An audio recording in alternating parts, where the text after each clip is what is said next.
Good evening. Good evening to you this evening as we present another COVID press conference to address your concerns and answer your questions.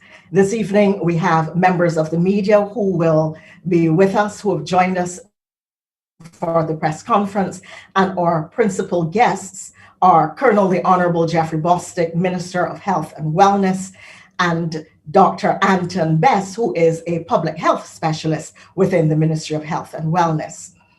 This evening, we are going to deal with a number of issues which have been raised by the public and give you factual answers to those questions so that you can be fully apprised of the status.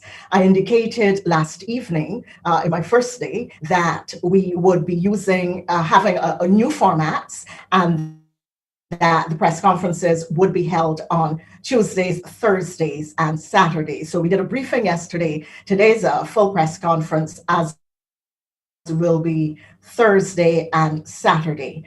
In addition to set days, unless, of course, something major breaks, in which case we will have a press conference, in addition to a new format for the press conferences, we are going to change slightly and use templates to make it easier for you to monitor the information and so that you could do comparisons for yourself. Therefore, there will be a template for the numbers that we give you. The full template will be ready next week, but this week and this evening, we are going to attempt to give the breakdown in the number of cases in the way that the public has indicated they prefer. I turn first, therefore, to Minister Bostic, and I should let you know, you may be curious to know that I am still in quarantine in the corridor of my hotel room, and that the background that you're seeing is actually a sunset at Harrison Point. Minister Bostic, good evening to you and welcome. Welcome, Dr. Bess. Good to have you both. Minister Bostic, I'm going to start the questions with you, please. Are you online and ready?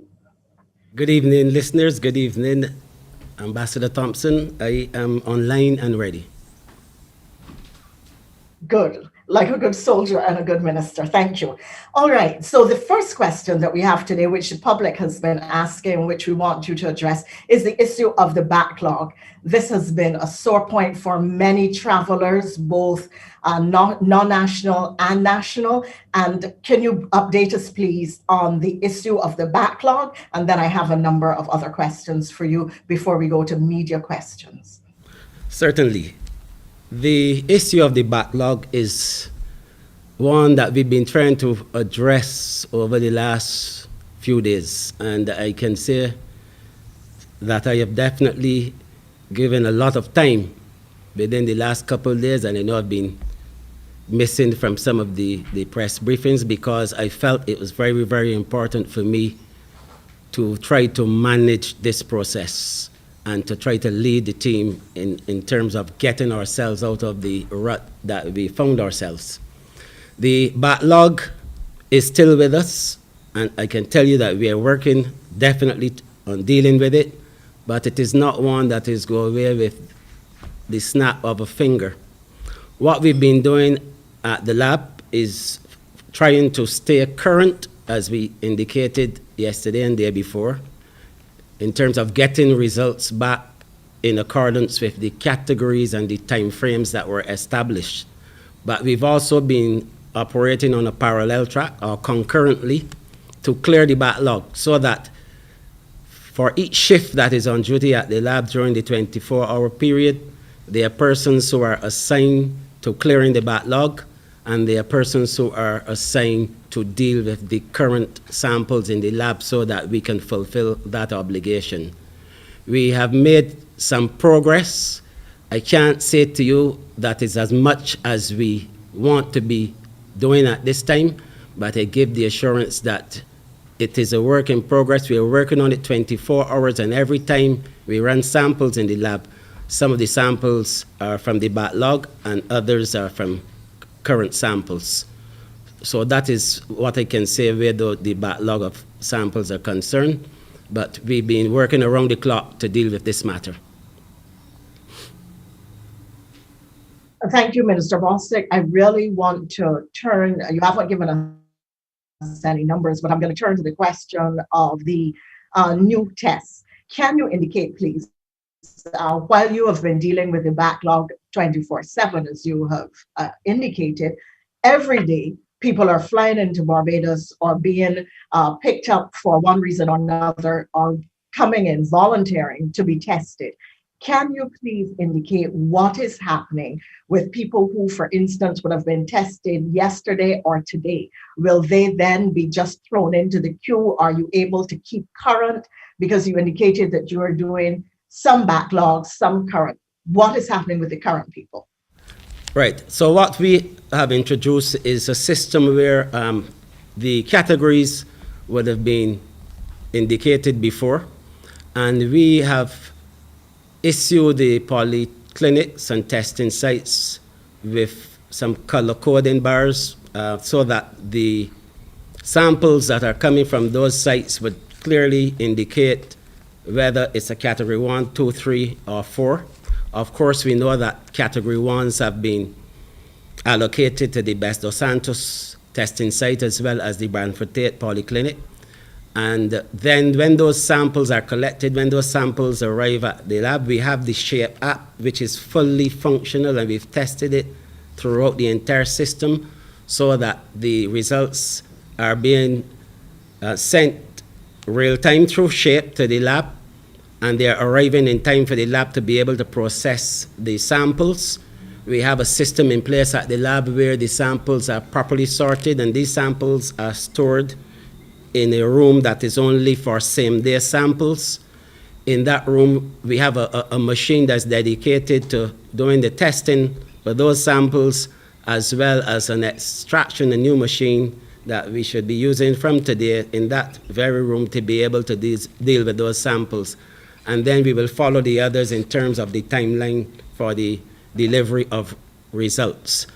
I can say to you that yesterday, for example, the lab would have received about 908 samples, and those samples are well on the way to meeting the time requirements in terms of the categories, and we intend to keep this level of currency going as we indicated, because we have the things in place to be able to achieve this. Thank you very much, Minister. I'm going to turn then to Dr. Anton Best, and the next round of questions is for him. And I will probably come back to you and then open the floor to the press. Dr. Best? Yes, thank you. I wasn't too sure if you could hear me. Is your microphone on? Because I'm not hearing you. Yeah, the microphone is on. Okay, I just heard you. Thanks. Good evening. Welcome. All right. So my question to you is, the public has been very concerned, and rightly so, about the issue of community spread. Do we have it? How bad is it?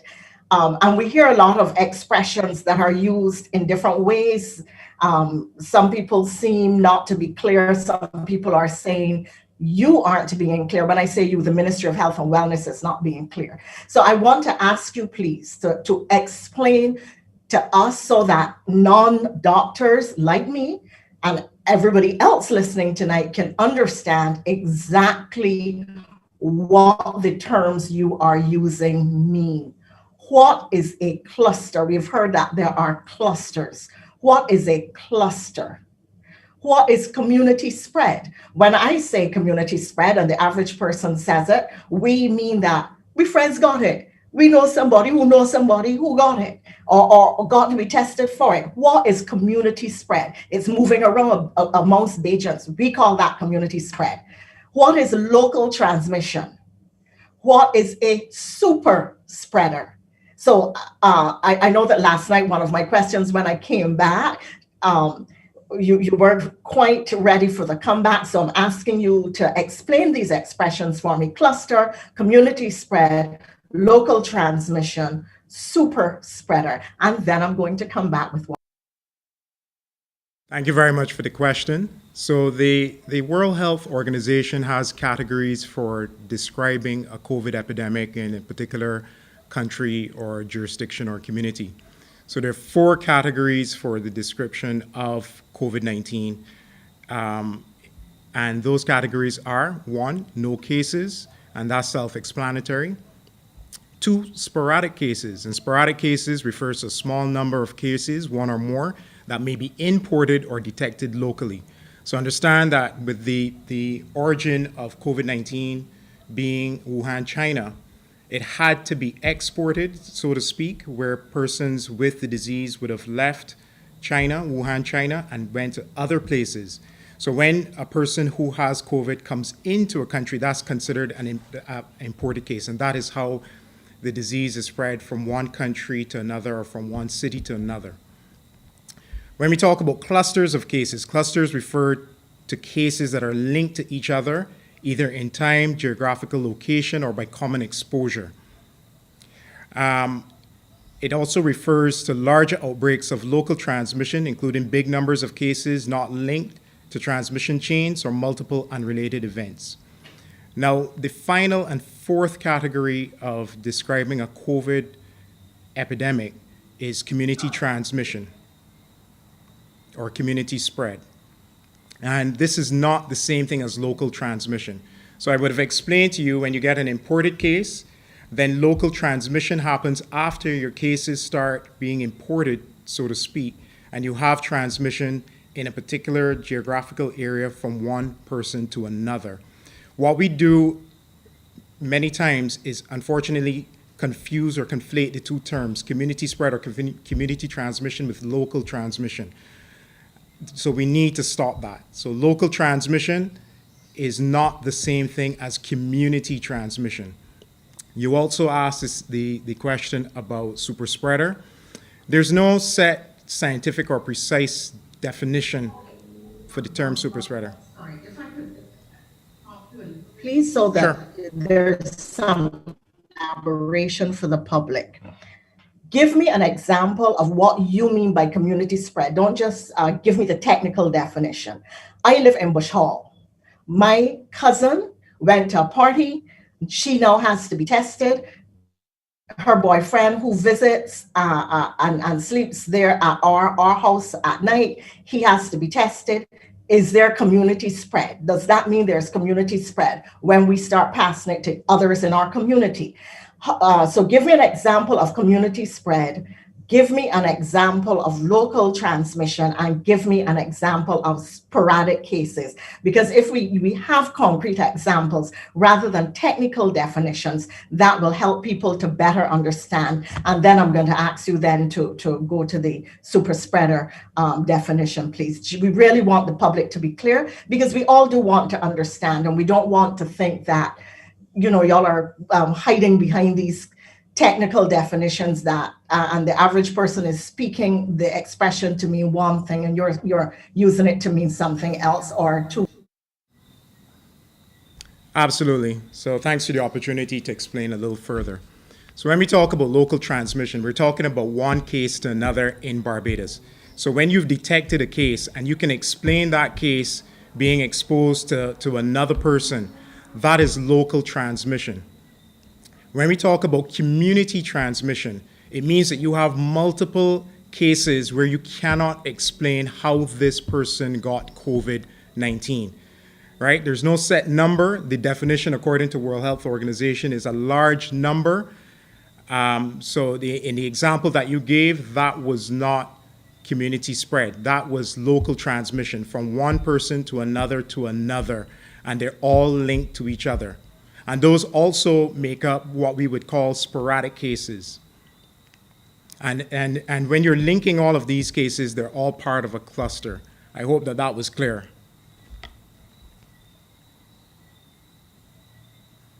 Okay, so based on what you are saying, we have local transmission. Is that what you're saying?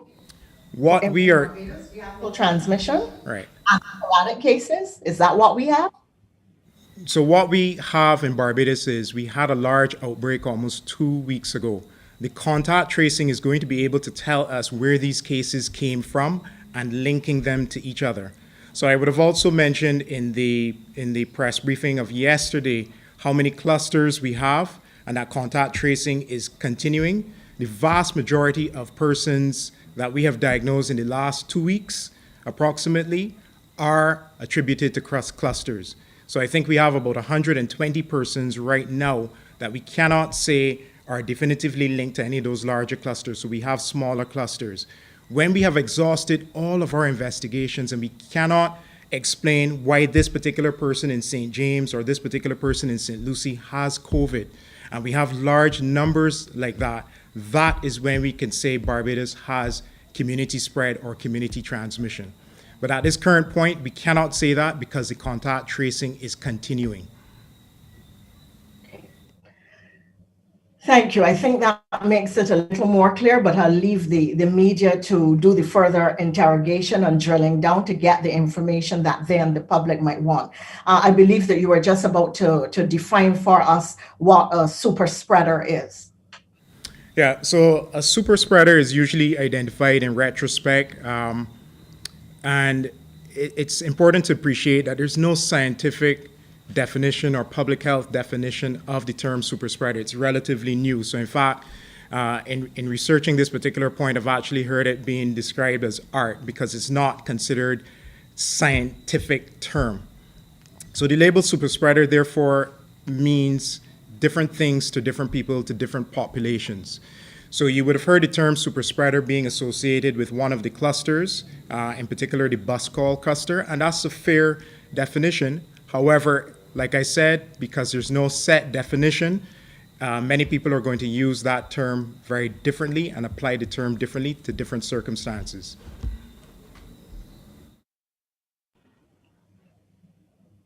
So my question is, why is it that the bus crawl is being, almost it appears to people, singled out and identified as a super spreader, but the clusters are just being called clusters and are not being identified as super spreaders? So appreciate that the bus crawl was a single event. It occurred on one particular day. When we talked about the other clusters, we talked about the West Coast clusters. I would have also previously explained that those clusters were associated with different places, whether it was Paradise Beach or bars and restaurants along the West Coast and over different days. So those were not described as super spreader events only because they were not discrete events like the bus crawl was. The bus crawl was one event involving a large number of people, and from that we have an outbreak of cases attributed to the bus crawl. Thank you very much, Dr. Best.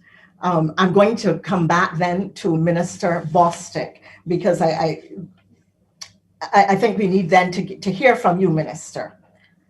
Can you tell us, based on knowledge within the Ministry of Health and Wellness, how many clusters we have, the number of clusters? How many people are associated with each of these clusters? And my third question would be, how many people are associated with any infection or spread from the bus crawl? So those are three clear questions, and I will pause my own questions there, and then once you're finished, I will open the microphones up to the press so that they can have an opportunity to get as much clarity as they wish on these issues. Thank you for your questions. As we would have been saying all along, this is an evolving situation. So I can say that at this point in time, we have determined that we have the outbreak at Dodds. There's a West Coast cluster, a South Coast cluster, the bus crawl, and there is a small cluster which coming out of today's contact tracing, the preliminary report, which I will also report on, but that is also linked to the West Coast cluster. Let's deal with the West Coast cluster. There are 86 positive cases that we have identified from this cluster, 86. And there are 2 persons who have been associated with 25 of these positive cases. 2 persons associated with 25 of these positive cases. Included in the West Coast cluster, we have a West Coast bar with 27 positives. There was the Paradise Beach line, which now has 18 positive cases. 2 West Coast restaurants, I don't think those numbers have changed from yesterday, 11 and 5 respectively. The Catamaran cruise now has 7 positive cases. The West Coast Hotel 1 and 2 have not changed, 6 and 5 respectively. And then there are other businesses associated with this particular cluster that still, according to our investigations, account for about 33 positive persons. Recently, as on my way here, a report came in that suggested to me that there is a church in the north of the country that has 3 positive cases, and through the contact tracing process today, all 3 cases have been linked to this West Coast cluster. The bus crawl cluster remains at 16 positive persons, and the South Coast cluster remains at 4 positive persons. In terms of the outbreak of the prisons, there are some additional numbers that we have to add here, but I cannot say definitively because, again, this is information I received on the way here and I have not been able to verify the information. And I just want to say that I believe in sharing information. I usually do with the nation and with the press, but I like to be sure as to what I am sharing. And because in the past, we've been having results being produced or delivered once a day. And so when we give figures, that was it for the day.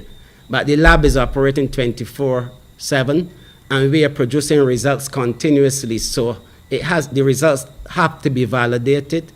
It's not a simple process. It is a painstaking effort that is required. And that is why sometimes we may have delays in giving those information, but those are the clusters that we are dealing with at the moment. I also want to... How many people are in the Dodds cluster up to yesterday, and was the Dodds cluster linked to the bus crawl? Because if you're saying 16 people were positive from the bus crawl, that doesn't sound like a super spreader to me.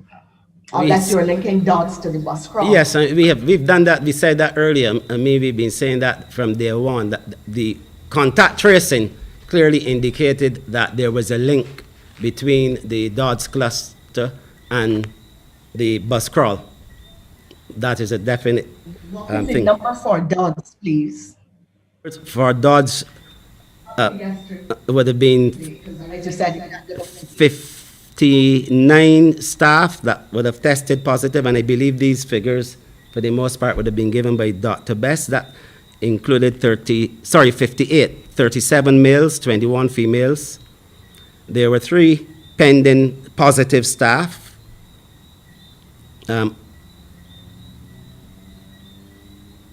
170 male inmates were positive, and there were 64 pending positive inmates.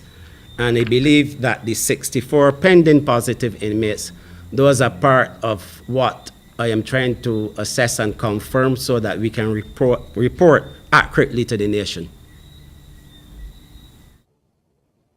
Okay, so what I'm understanding then is that the bus crawl is being called a super spreader because it had a number of people that then affected the numbers in the prison. They resulted in the prison numbers. From the initial press, was my understanding correct? From the initial press conference related to this entire matter, this surge, I would have indicated that the bus crawl would have been a super spreader event. And it's because that event we were able to link to what has happened in the prison in terms of the contact and by contact tracing. That would have been shared with the country earlier during our press conferences. And we would have also indicated that we've been able to do some linkages with these clusters. And as a result of those linkages, then the West Coast cluster became a cluster of importance to us. But there's a linkage within these clusters. Okay, so the bus crawl would have yielded over 200 cases then, roughly, over 200, without adding the numbers. I'm going to ask you then, Minister, if you could please give us the current numbers, because we haven't yet given today's numbers. So I'm going to ask you to give us the current numbers, and then I imagine that those at Illawarra Court who are coordinating the media will then start to organize the microphones of the various media personnel. I don't know if the habit is that they raise their hand in the Zoom chat. But please, Minister, if you would be kind enough to update us on the numbers, please, with some breakdown as to male, female, travelers, non-national travelers, national travelers. I will give you the numbers as I have them, because further analysis is still being done, and those details would not have been passed on to me as yet. But so far, the numbers that I have, there are 974 test results were produced, and out of the 974, there were 84 positives, including 75 males and 9 females. Of the 84 positives, 67 are from Her Majesty's Prison, and the remainder are really a combination of locals as well as visitors, but I am not able at this stage to go any further with those because I do not have the information. I can say I believe because, as I said, there's still some work to be done here, but the pending results that would have been indicated yesterday, I believe that most of those at the prison would have been confirmed today as positive cases, and we would have said pending positive yesterday.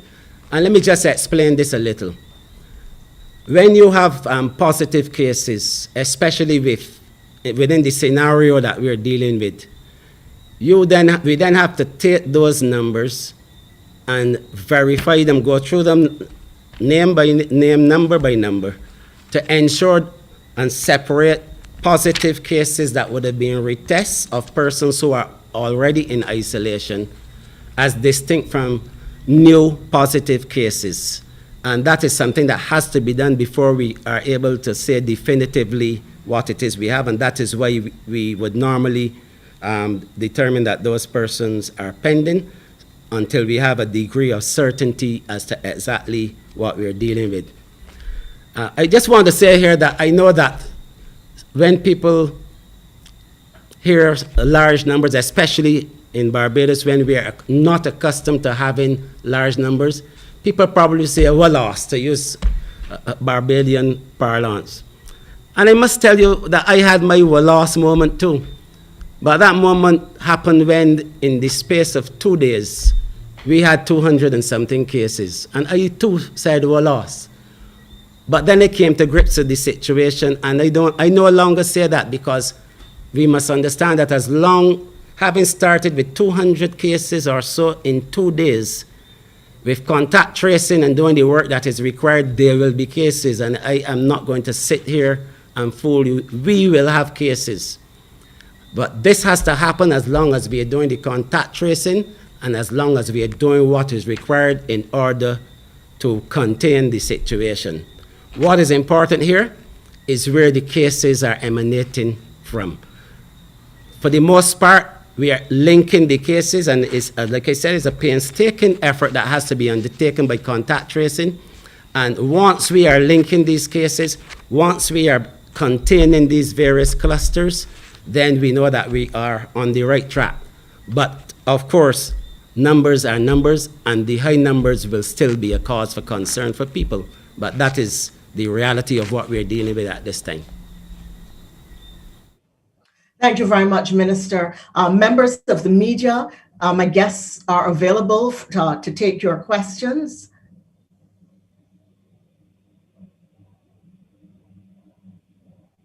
I understand that present today are Starcom, CBC, The Nation newspaper, and Barbados Today. Hi, good afternoon, Mrs. Thompson. Good afternoon, Minister. This is Barry Aline from the Nation newspaper. Good afternoon, sir. I have two questions in the interim. So one is for the Minister of Health and the other is for Dr. Best. So what I would appreciate is if I could ask both of them their questions, their answer, and then the other members can ask their questions. That's fine. Go ahead. Minister Bostic, good evening. Good evening. Yes, good evening. Yes, good evening, Minister. I want to ask you one particular question, and it's related to the numbers you just revealed to us with the 84 positives coming out of the inmate population at Her Majesty's Prison Dodds. When the numbers were initially given to us yesterday, it was indicated there was one female infected with COVID-19 and over 120 males. If these numbers today are correct, that would put the numbers of persons at Her Majesty's Prison at Dodds at over 200 males and about 10 females. And based on the numbers that were provided yesterday, it was originally said that about 22% of the male population has COVID. Based on the numbers you just provided us, that would take the male population infected with COVID at Dodds to pass 25%, which is a quarter, which is 1 every 4 inmates. Is the ministry at this time willing to say it considers there's a national crisis with regard to COVID at the prison, and how the ministry go forward dealing with this? It's part of what you were saying towards the end. If you could repeat the last sentence or so. I was asking you if at this stage government is willing to accept that there's a national crisis at Her Majesty's Prison at Dodds with relation to the percentage of infection of inmates, and what, if anything, government can do to mitigate that situation in the short term and in the long term. Well, thank you for your question. As far as I'm concerned, Barry, we are dealing with a national crisis. I don't think we can get away from that. The numbers would certainly suggest, and the surge, that it is a national crisis. But I want to give the assurance it's a national crisis that we are still able to manage. The capacity at Her Majesty's Prison Dodds for isolation, at the moment, we still have capacity at the prison. I can say also that we've been doing some work at the prison in order to make sure that we isolate those persons from the remainder of the prison, and that is in progress. We have people there who are working with the authorities at the prison to ensure that we manage that process. We provided a public health officer who is there, and there are also persons from the Queen Elizabeth Hospital Isolation Facility that go daily and take care of these persons. It's a matter of managing the persons who are in isolation and giving them the best level of care that we can give them. But this is a situation that will have to be dealt with over time through the normal caregiving that has been done throughout the pandemic at Harrison Point Isolation Facility, at Blackman Gollop on the occasions that we've used Blackman Gollop, and the team that is working with those inmates, those patients, a very experienced team, and I am sure we don't have a lot of people who are sick, so it is not really critical in terms of the condition of the inmates, but it is a critical situation because we are dealing with large numbers. It's a prison, and that's why we've added additional resources there from other institutions and entities to make sure that we have everything going at the prison as best as we can at this time. And a quick follow-up, Minister, to that. Now that you've said that, I interviewed the Minister of Home Affairs on Sunday, and he was satisfied that the stand-up facility, the temporary medical facility at the prison, was holding. But now we have 84 more males and 9 more females having tested positive. Are you still satisfied that that facility has the capacity to deal with a continuous positive infection rate? Remember, what I would not have been able to give you, for example, because as I said, I do not have all of the information available to me because this is a very fluid situation. But there are persons who will be due for discharge, even from isolation at Her Majesty's Prison. If you check the dates and so on that people have been in there and the way this thing goes, you will recognize that over the next few days that there will be inmates at the prison that will be discharged from isolation. So that is how it is going to be managed in one sense, in that people may come in, people go out of isolation. That is what happens at all isolation facilities. But in addition to that, there is still capacity within the prison facility for isolation, and even the upgraded medical facility at the prison, which is not part of this isolation center itself, that still has a lot of capacity because we are not dealing with a large number of sick persons. Okay, thank you. And my second question is for Dr. Best.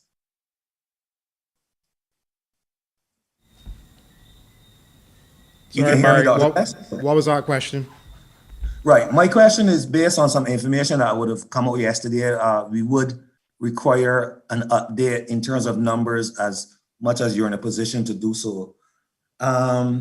We want to know in the last 24 hours, how many persons would have been released from quarantine having received a second negative result. We were told yesterday there were over 400 visitors to the island, but there was no real breakdown with regard to how many would have been released. But can you tell us how many have been released in the last 24 hours? How many of them are Barbadians that were awaiting second tests?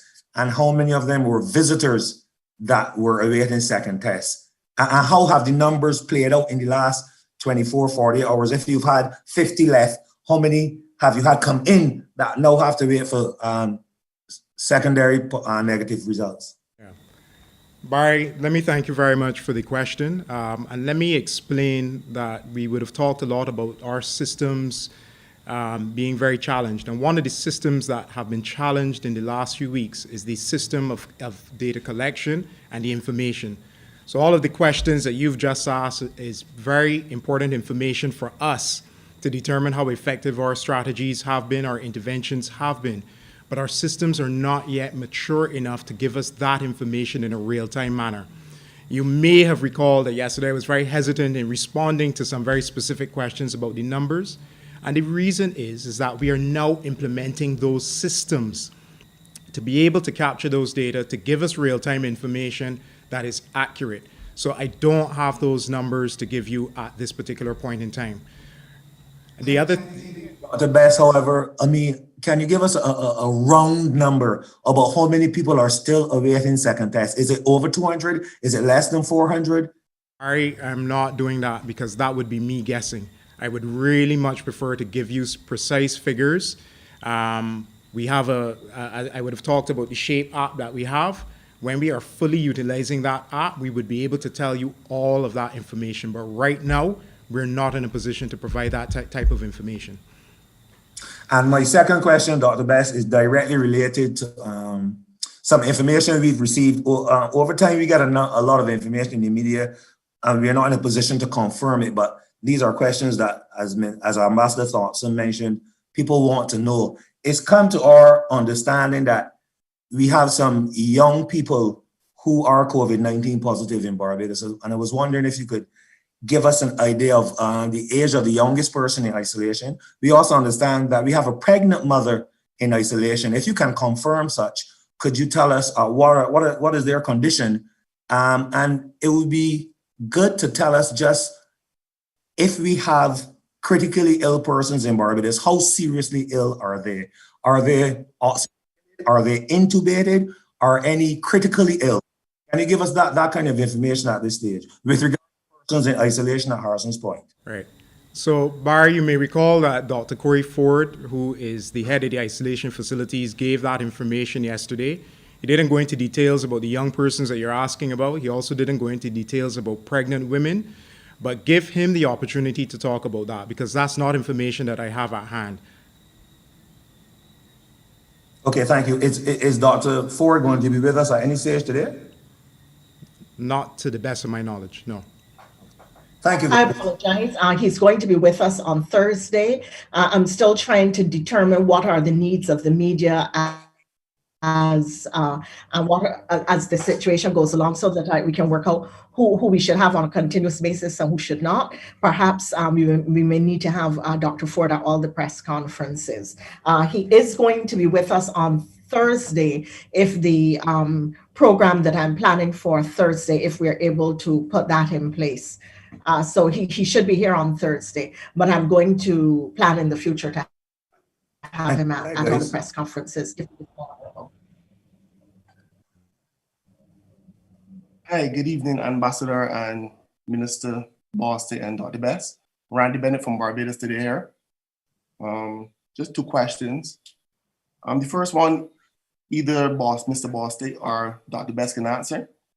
There have been some suggestions that we have the situation under control as relates to the COVID-19 testing and the cases, but there's also been a fluctuation in the number of positive cases that have been coming back. Does government still feel that it has the situation under control? We had 84 positive cases come back today. Yesterday we had 5 or 6. How does government feel about this trend? Well, once you say government, then I'm sure that I have to take this one. There is absolutely no way that as Minister of Health and Wellness that I would sit here and say to you and say to the people of Barbados that this is a situation that is completely under control. In relation, for example, to the testing and the return of results, we admitted that we've been struggling with that and that we have been taking steps, and I'm very hopeful because of the steps that we've taken and what I'm seeing happening now, that we are going to get out of this in the coming days. But that has been a struggle. So that to say that we are completely in control of everything that we're doing, what I can say to you is that the situation at the moment, we're trying to contain the situation. We're doing everything possible. It is not out of control, but to say that it is under control would be to say that we have everything at our disposal that is going the way that we want it to go. And when I say that it is not out of control, I mean because the cases that we're seeing predominantly are linked to the clusters that we have identified. And until we see, and I hope we never see a lot of cases across the country that we are unable to link, then we know that we have not lost control. We have not lost control because we still have the capacity to deal with what we are dealing with, even though in 1 or 2 areas, which we would have mentioned, that capacity has been stretched but not broken. Broken, but can be fixed, and we are fixing those areas. So I'm saying to you that we are very much managing the situation. There's no need for alarm at all or panic, but we are not going to rest until we are absolutely satisfied that we have it fully under control. And when we have it fully under control is when the numbers are going to be on the decline in the way that we anticipate. Next question. There were some reports of some positive cases at the psychiatric hospital. Could you give me an update on that? Further update at this point. I cannot give you an update. What I can say to you is that, yes, this thing has touched a number of areas and a number of institutions within the country, and the psychiatric hospital is one. We have people that we have tested using the protocols that we use for everyone else, but we don't have all of those results. I know they were being processed today, but I cannot say at this stage where we are with it. But we are not seeing anything within the hospital itself at this point in time that we would be worried about. But like several other institutions, there are persons who have been connected to other persons with some of these clusters that have tested positive. Thank you. You're welcome, sir.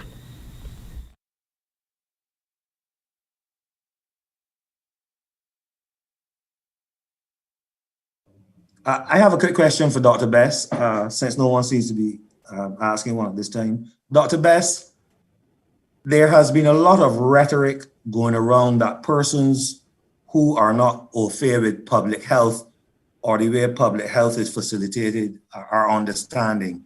And there's a question that has been asked by the media before, but is not yet really been answered in the way that the media would want it to be answered. And that question is with regard to index cases and investigations of clusters that could possibly lead to the nexus of all clusters being linked. Now, government has said there are 4 clusters. What I want to find out is the Ministry of Health actively investigating the index case of individual clusters? In other words, if you have 4 clusters, is the Ministry of Health seeking to find 4 index cases that could be considered the link to each cluster?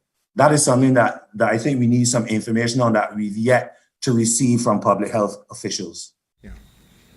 So Barry, at every press conference, we talk about the clusters, we talk about the progress where contact tracing is concerned, and I personally make it a point to re-emphasize the importance of contact tracing and to explain to people that this is an investigative process that takes a lot of time.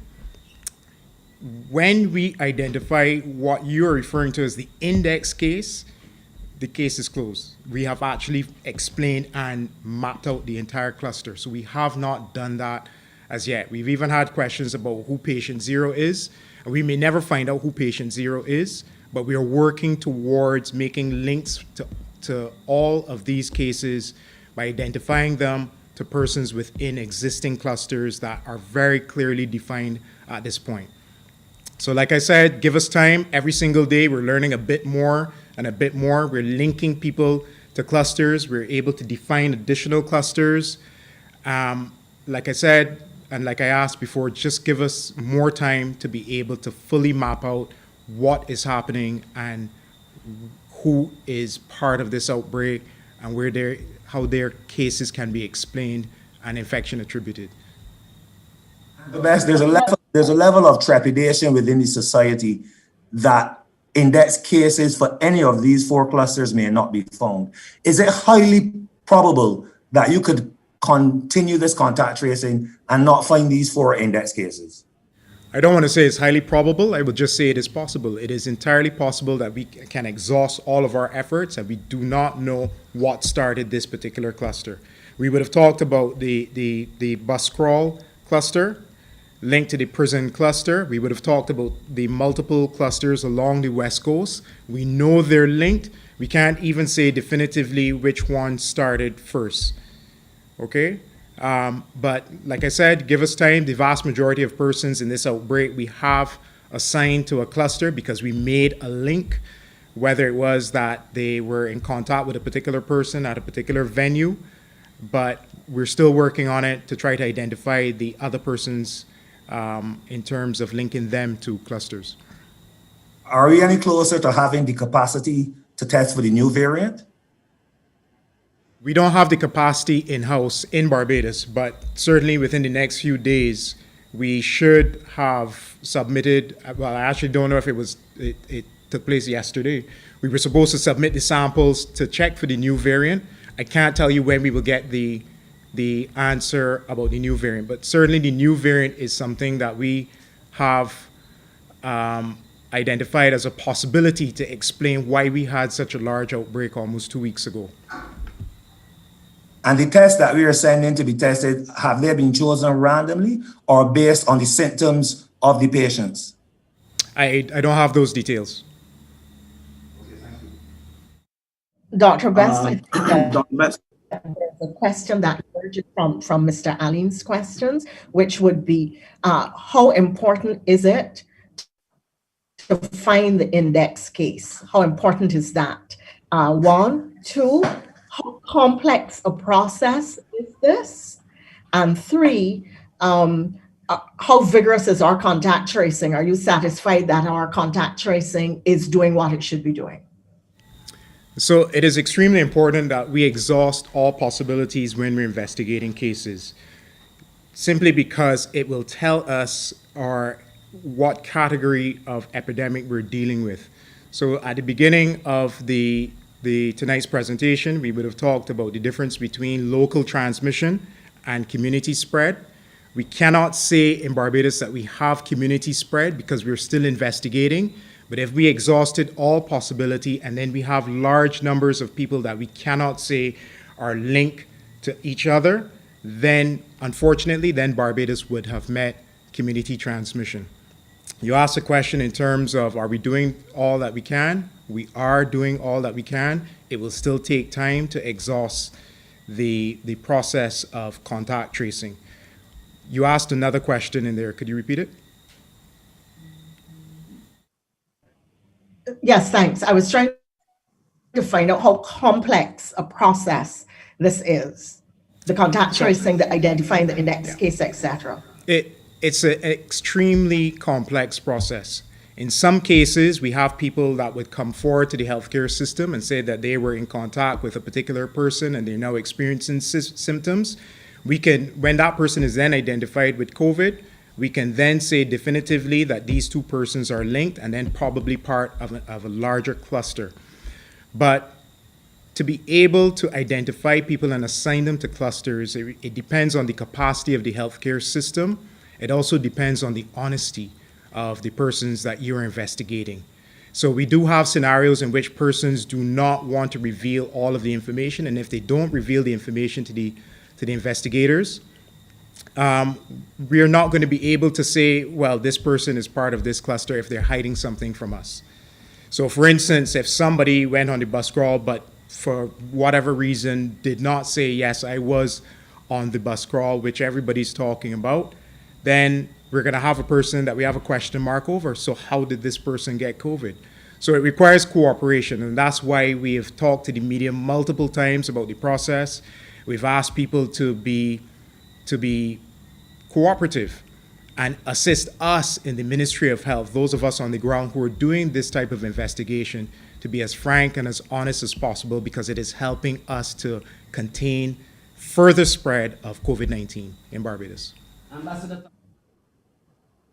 Because I would not want at all for viewers to go away with the view that contact tracing is really all about finding an index case.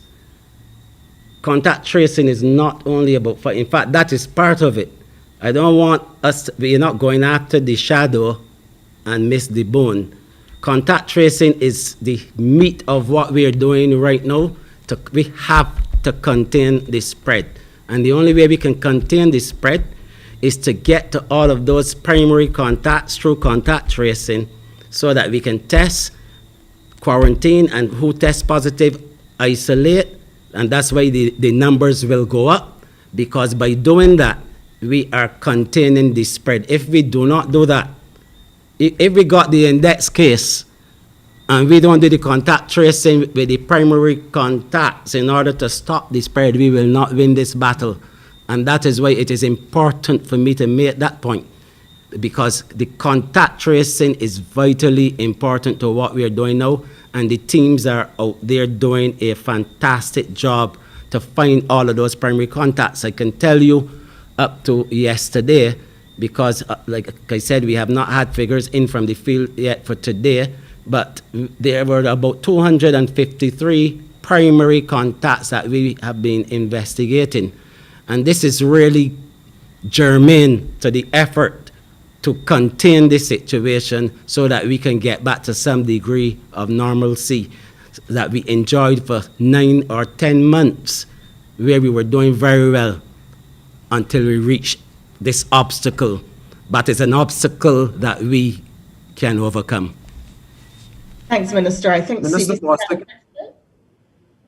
Yes, Minister Bostic, Ryan Broom here from CBC. I just want to I don't want to say driving the nail here or anything like that, but I'm just for clarity, or Dr. Best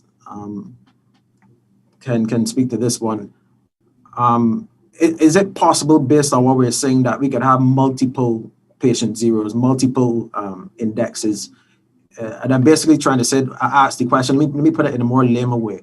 If 3 or so persons or people associated with each of these clusters, separate and individual, we have one in the South Coast, we have one in the West Coast, we had one at Paradise Beach, where one individual that was carrying in each case could have caused these clusters to start, as opposed to actually them being linked or looking for a link that may not exist. Is my question clear? Yeah, I think I understand your question. It is an interesting question, and that is why I emphasize we are not necessarily looking for a link, in my view. Through contact tracing, we are taken to a link. So it's not a figment of our imagination. It's the scientific process through investigation that we find out from, let's say, a primary contact, who are the persons that you would have interacted with over a period of time. Then we go and we investigate those persons. And then when you do that sort of, call it detective work if you like, then it takes you in a particular direction. You don't lead yourself into that direction. And we've already established that there are linkages. Even the last one that I mentioned today, which is the 3 persons from the church in the north, they have already been linked through contact tracing to the West Coast. And we have linked. The only thing that I would say, based on, except for some that obviously are still under investigations, so we have to see what happens there, but we have not been able to link the index case that would have triggered what we are seeing. But that is not the most important thing right now. The most important thing right now is for us to focus on dealing with what is before us, what we can see and what we know. And we know that we have to work hard with the primary contacts and follow this right through to the end in order to contain the virus, the spread of the virus. I have a question for Dr. Best. I'm hoping he might be able to answer. Dr. Best, based on the numbers that the minister just mentioned with regard to the prison and 84 new cases, there's a question I really need to ask. If the incubation period of COVID-19 is as scientifically proven to be around 14 days, and the first cases in this crisis would have been recognized post December 26th, how is it that we are still getting new cases within the prison? The reason I ask that is, if persons who were either inmates, civilian staff, or warders had been identified as being COVID-19 positive and were isolated from inmates, how then are we getting new infections of inmates within the prison if all those who previously tested would have been isolated from the general population within a 14-day span? Ari, I could always trust you to ask the most difficult questions, and then some of the questions that I'm not in a position to answer, but I can answer this one.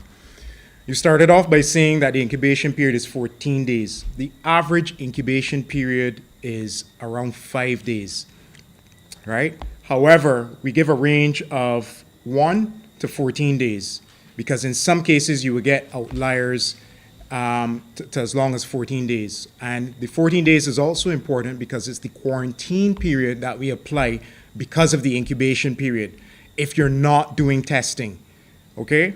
So let me just start off by making that very clear. What you are essentially asking is, how is it that we're still identifying new cases at this particular point? We are identifying new cases because the persons were recently exposed or have been exposed within that 14 days, right? So we're not out of the woods as yet. We're simply not out of the woods as yet. And we, from the beginning of this outbreak, we expected more inmates to become positive. We expected to detect more prison officers who are positive. What you try to do when you identify the cases is to keep them isolated from other persons who are negative. But what you're seeing is a result of these persons previously being exposed. So I hope I'm clear on that. We're still within that period of possible exposure. And I would like to add to Barry that you would recall that we would have tested the entire population at the prison for the first test, and then a second test was done. The first test would have picked up numbers, and the second test has also picked up numbers. So are we to assume, Minister, then, that these new 84 cases were identified upon second test? Can you confirm that? I cannot confirm that right now, because you will recall when I started giving this information, I said that I just had the raw information, but I didn't want to keep it till tomorrow because I didn't want the impression to be given that we were hiding anything, so I gave what I had. But if you want me to come back to you on another occasion with those kind of details, I'll be happy to do so. That would be appreciated. Minister, just one quick question. The Prime Minister would have made reference the last time she spoke to the country about vaccinations, and that we were expecting, at least 4 vaccinations in the first instance, and she was hoping that Dr. Ford, yourself, and Dr. Singh, and maybe her, might be the first to be vaccinated. Can you update the country on what's the position? If I could intervene, please, Barry, thanks. We are going to do vaccinations as a subject on Thursday. So I'm letting the press know that now, and you can bring all your vaccination questions then so that we can deal with it, because we're going to deal with that very comprehensively, because I know a lot of people are afraid of the vaccine. There's a lot of information out there. People are quite nervous, and we have to deal with vaccinations as a separate subject. So I think Kat King just turned her camera on, and she hasn't asked any questions yet. I'm not too sure which media house she is with, but we do want to give her an opportunity, and we'll deal with the vaccinations on Thursday. Thanks for your understanding, Barry. Ms. King?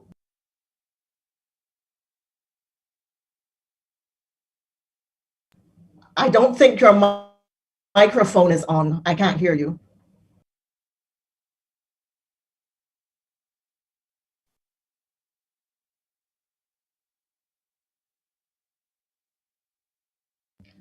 Are those at a lower court hearing, Ms. King? Because I'm not hearing anything. No. No, we can't hear you. Ms. King, no? No, not hearing. So are there any other questions? Ms. King, if you post your question in the chat, please. If we can't hear you, post the question in the chat. We're prepared to put it to whomever you wish to answer it. I have another question for Yes, Minister Bostic. Yesterday, Ambassador Thompson revealed that government had given QEH $3 million, which would go towards the payment of hazard pay. But Ambassador Thompson only mentioned doctors, as I recall. I was wondering, there's been some concern that it seems as if only doctors are the only frontline workers receiving this hazard pay. I would need some clarification on that. And just one more question, could I have an update on the Randall Phillips Polyclinic? I know it was closed. Could you give us any information on when that will be reopened and the position there? Let me deal with the hazard pay. And unfortunately, I really did not listen to the press conference yesterday, only because I was already busy in the lab helping to get things right in the lab. But this thing about hazard pay, the Ministry of Health have been paying hazard pay since March. The Queen Elizabeth Hospital had to go through a process in terms to get where there, and this process was approved, funding was approved, but the funding was not approved for doctors. This is for every category of worker within the hospital situation, including all those at the isolation facilities, from manager to janitor. It is for all persons. There's no class or anything like that. A hazard is a hazard, and a hazard don't care if you're a doctor, lawyer, teacher, or anything.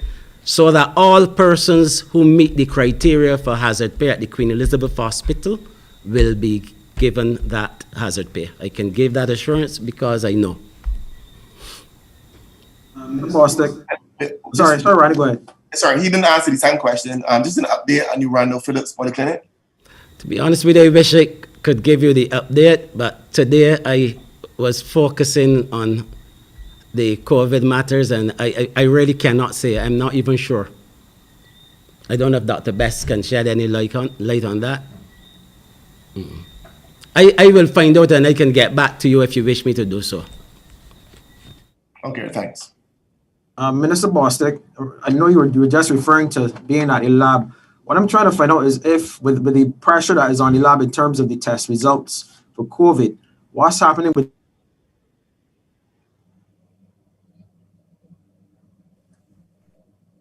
your audio? I'm not hearing you. Sorry, right. Yes. I said, right. We obviously know that there's pressure on the lab in terms of the COVID testing. What's happening in terms of the non-COVID testing? Is there any pressure on the people? Obviously, people are looking for test results for other things that are not related to COVID. Is that causing any pressure in terms of the test results for people who are seeking results for other things? Right. What I can say to you is that the entire lab staff at Best Dos Santos has not been utilized to deal with COVID because, as you correctly stated, there are other things that have to be addressed. And there are other things that are still going on in the lab other than COVID. What I can say perhaps is that those tests that require the use of a PCR machine, then that may be an issue in terms of the speed of delivery and so on. But outside of those tests, then all of the other things, the staff, there are other lab techs that are dealing with those other matters in the lab. Ms. King has posted her question, and it is for Dr. Best. Let me just indicate that the hazard allowance ranged from consultants to doctors to registered nurses to nursing assistants to paramedical and technical staff to ancillary staff to EMTs. And there were categories of payments for each, all negotiated and agreed with the unions, I believe, and all carefully laid out. But the complaints we were hearing, and that's why we dealt with it in that way yesterday, was that, doctors were on the front line and were not being treated fairly, were not being paid. But the hazard allowance goes to a range of categories of employees, starting with consultants and embracing everybody, including EMTs, ancillary staff, paramedicals, technicals, nursing assistants, registered nurses, doctors, and there are categories of payments. There's a daily amount for each category. So I just want to make that clear. Ms. King's question to Dr. Best, and we are cutting into news time. So if we could, I'd like for us to finish in the next 10 minutes or so, please. Apologies to CBC.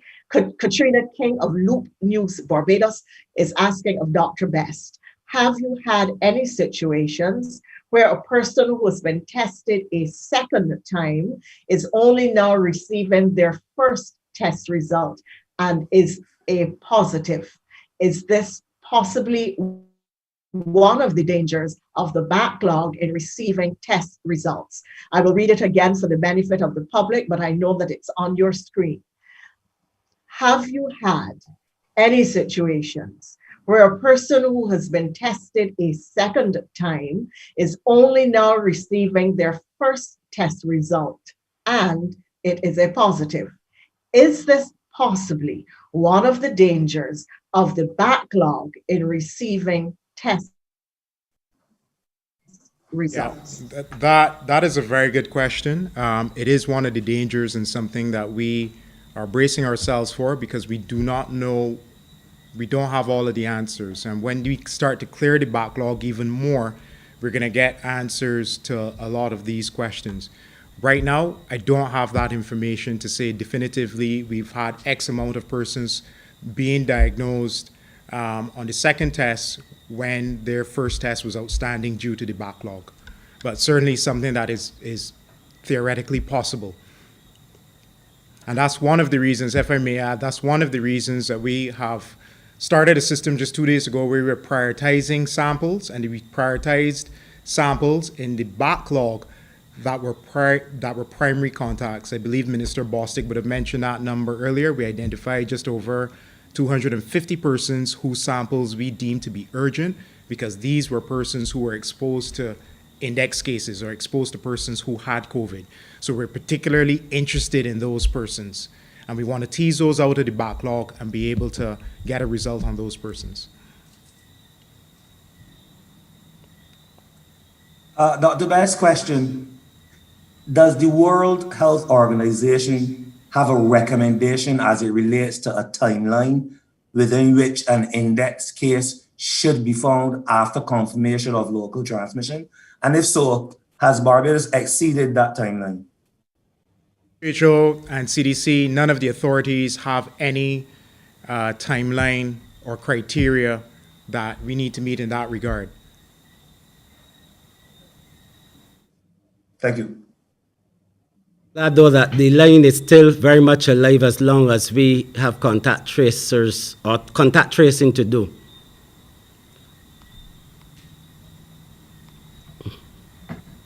I want to thank you. I don't see any other. Okay, and Ms. King is asking a follow-up question, which is, Dr. Best, again for you, which West Coast cluster is linked to the St. Lucie Church? I don't think that we have the answer to that. We just know at this particular point that one of the West Coast clusters or one of the cases on the West Coast are linked to the church cluster that was recently identified. I'm not seeing any other questions, and as I indicated, we are cutting into news time. It's 7:13. I therefore propose to thank all of the members of the media for joining us today. I want to thank my guests, Minister Bostic and Dr. Best, for their cooperation and forthrightness, indicating both what is being accomplished and what we are failing to do. So let's do a synopsis. So far, the contact tracing has been extremely vigorous and is taking the medical professionals where they need to go in getting on top of this. There continues to be a backlog, but new systems have been put in place to cut that backlog down, and every day it is getting shorter. Meanwhile, a new system has been put in place to ensure that we keep current. Members of the public are cooperating largely, but the ministry is urging people to come forward and not to hide information. We have explained, we know now the difference in the expressions being used: cluster, super spreader, community spread, and local transmission. We have to absorb all of this information and come to grips with how we have been using this language in ourselves.